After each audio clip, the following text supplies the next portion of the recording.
হ্যাঁ, বলছি যে ওই অন্নপূর্ণা যোজনায় যারা বাদ যাচ্ছেন তাদেরকে কি জানানো সম্ভব যে তারা কোন ক্রাইটেরিয়াতে বাদ গেলেন বা কেন বাদ যাচ্ছেন?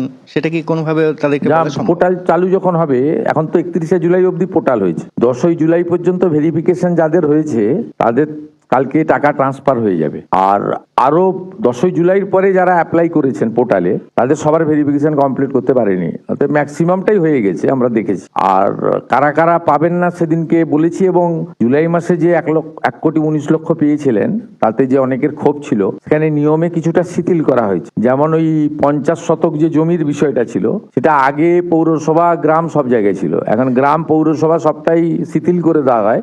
শুধু কর্পোরেশন এলাকাতে, ধরুন কলকাতাতে যার 50 শতক মানে জমি আছে, হাফ একর, কলকাতার উপরে মানে এই কর্পোরেশন এলাকা 7টিকেই বাদ দিয়ে বাকিদেরকে আপনার শিথিল করে দেওয়া হয়। তারপরে আপনার 3 কক্ষ বিশিষ্ট ঘর, এটাও আপনার মূলত গ্রামীণ এলাকায় বা ছোট পুরসভা এলাকাতেও শিথিল করে দেওয়া হয়। এর ফলে অনেকেই, তাছাড়া ওদের ওই আপনার ব্যাংক অ্যাকাউন্টে গোলমাল ছিল, সেগুলো রেকটিফিকেশন করে মোটামুটি একটা আমাদের বিশ্বাস যে 90% those who are interested for Annapurna Yojana they should get.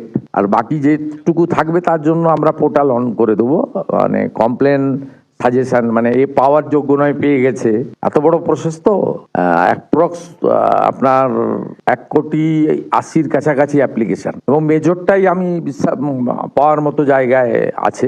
আর অনেকের আধারের সঙ্গে অ্যাকাউন্টের লিঙ্ক ছিল না, একটু মানে যথেষ্ট সিস্টেমে ভুল ভ্রান্তিও ছিল।